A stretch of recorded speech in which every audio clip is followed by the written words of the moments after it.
Après une belle journée à Cozumel, au Beach Club et en plongée, c'est maintenant temps du Part 2!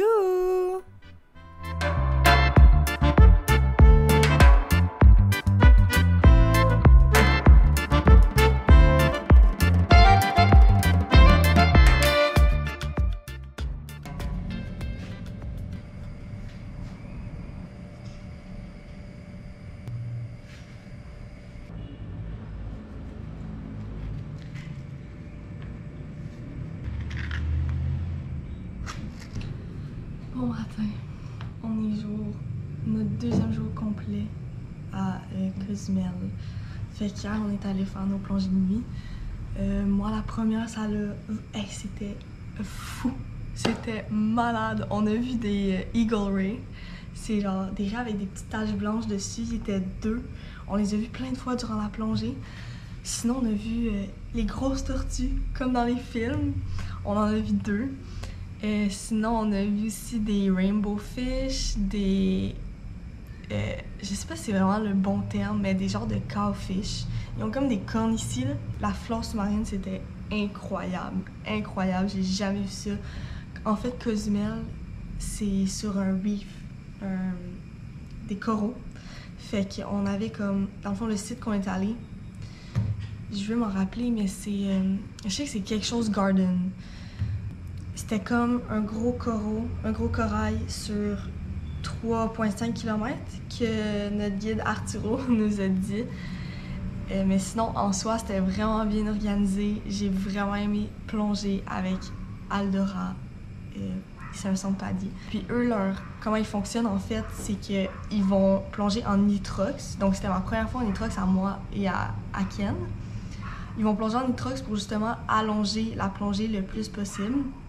Fait qu'on a fait une plongée de 1h30. 1h30, je n'ai jamais fait de plongée de 1h30 de ma vie. Mais c'était fucking beau, ça avait la peine. À la fin, par exemple, j'avais peur de remonter à cause de mes oreilles. Là. Ben, pas mes oreilles, mais mon oreille. Je sais pas ce qui est arrivé, on dirait on est descendu profond. Une première fois, ça a marché. Puis quand on a décidé, on a remonté puis on a redescendu, j'ai réussi d'équilibrer puis ça faisait genre juteux dans mon oreille, en tout cas. Puis quand on est remonté, ben... Arturo m'a recommandé de ne pas plonger une deuxième fois, surtout que je veux vraiment plonger les cénotés, qui est dans 2 ou 3 jours à Tulum. Puis Ken, lui, est allé. Moi, je suis restée couchée sur le bateau. J'ai regardé les étoiles. On a rent un scooter ce matin pour aller faire la visite de l'île. On va commencer par des ruines Maya qui sont au milieu de l'île. Après, on va sûrement aller faire du surf. Moi, je veux vraiment beaucoup aller faire du surf. Ça nous a coûté 25 US pour les deux personnes, 25 US. Puis on avait fait un dépôt de 100 US, mais on l'a donné en pesos, mais c'est équivalent à 100 US. Puis quand on va le retourner, ils vont nous le redonner. Puis dans le fond, avec notre scooter... Allô mon chien! OK. Avec notre scooter, on a des assurances qui sont incluses. Ça s'appelle Explora Cozumel. Juste préciser qu'on a eu un meilleur prix puisqu'on a plongé avec Aldora Divers qui est juste en face. Après une bonne ride de scooter, on s'est rendu au site de ruines Maya de Cozumel qui s'appelle San Gervasio. Fait que ça nous a coûté 11 US rentrer ici puis c'est cash only. Pour venir ici, c'est possible de prendre un guide.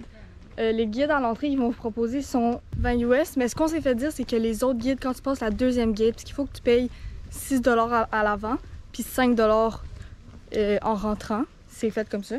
Puis quand tu rentres à la deuxième entrée, les guides sont moins chers, sont 10. Si jamais j'ai un conseil à vous donner, juste prendre le deuxième guide, puis on nous a dit qu'il était très bien. Nous, on n'en a pas pris parce qu'on aime ça, tu sais, prendre le temps de regarder les choses par nous-mêmes. Il y a des petits panneaux explicatifs. Sinon aussi, amener du off. Il y a vraiment beaucoup de mouches, on est dans la jungle. Ici, c'est comme un petit village maya. C'est pas les pyramides. Ils montrent un peu comment ils faisaient les structures résidentielles. T'as le centre aussi. D'un côté, ça, c'est vraiment intéressant. Tu vois, genre, quelle couleur qui peignait les murs, puis comment ils faisaient les toits. C'est vraiment le fun, c'est très intéressant. Puis aujourd'hui, on a eu quelques péripéties. Et la péripétie du moment, c'est qu'on n'a plus d'argent. Fait que faut retourner à notre Airbnb qui est comme à 30 minutes de où on est en ce moment pour aller chercher notre argent. Puis après on va revenir. Après on va revenir puis on va aller faire du surf. On est finalement allé chercher notre argent après toute cette péripétie. On est aussi allé retirer dans une banque mexicaine vu qu'on n'avait plus d'argent. Je ne me rappelle plus exactement du nom de la banque, mais c'est vraiment mieux d'aller retirer là parce qu'en fait la commission est vraiment moins grosse. Quand on est allé retirer au ATM, il y avait comme 16% de frais que ça retenait. Mais directement à une banque mexicaine qui nous fait retirer en pesos, la commission est vraiment minime. Là. Ça nous a coûté comme 10 $ canadiens là, pour retirer, avec le taux de change évidemment. On a atterri finalement à la plage de Chanrio. On est revenu sur le côté est de l'île.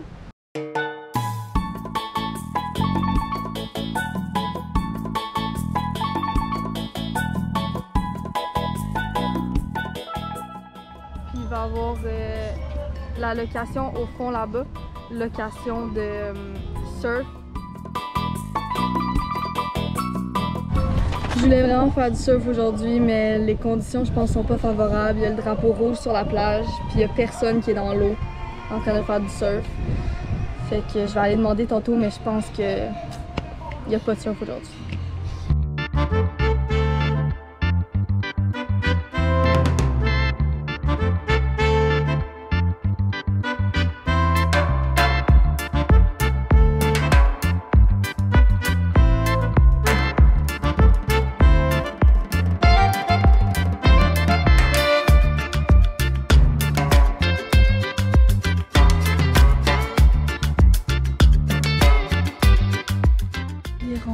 Maintenant 6 heures, on est allé reporter le scooter où ce qu'on l'avait loué. Puis après on a juste relaxé toute l'après-midi. Pour vrai c'était une grosse journée d'exploration. Je pense que les deux on a eu genre un peu genre un coup de chaleur, le soleil intense. Puis aussi il a plu. Fait que on s'est dit qu'on allait juste revenir à notre Airbnb, se baigner, relaxer. J'ai regardé aussi les photos. On a ramassé un peu parce que demain on s'en va pour Tulum. La dernière vraie destination. Parce qu'en fait, la dernière journée, on s'en va coucher à Cancun. Mais on visite pas vraiment Cancun, c'est plus pour être proche de l'aéroport. Ce soir, on s'en va au Centro. Regarder un petit peu les boutiques, se trouver un bon resto, regarder le sunset. Avec una cerveza.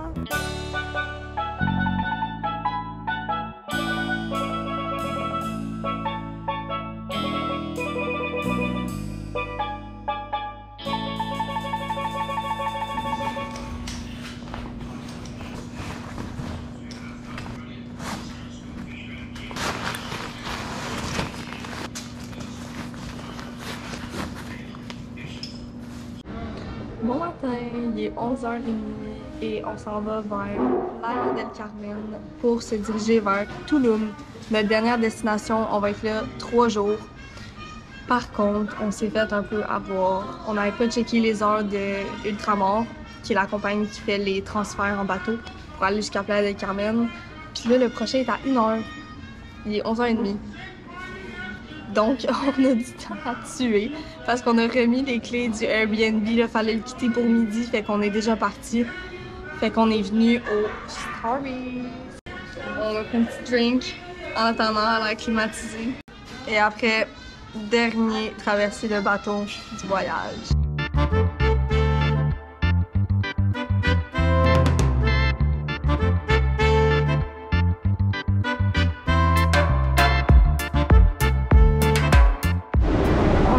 Dernier transport jusqu'à Tulum. On est au terminus de ADO. Fait qu'on a acheté notre passe aujourd'hui. Elle nous a coûté 52 pesos chaque pour un aller. Par contre, on a pris le petit bus et non le gros. On a découvert ça aujourd'hui que le petit bus coûte vraiment moins cher. Il coûte la moitié moins cher. Si on avait pris le gros, ça nous aurait coûté 108 pesos par personne pour un transport. Fait que je vous conseille vraiment de checker. Puis si vous êtes plus à l'aise, si vous êtes à l'aise à prendre les petits bus, là, il y a comme peut-être 15 places dans le petit bus. Je vous conseille de prendre ça, ça coûte la moitié moins cher.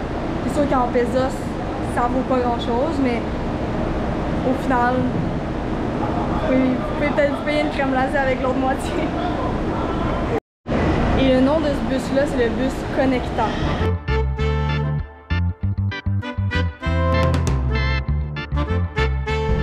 Après 1h10 de transport, on y est arrivé.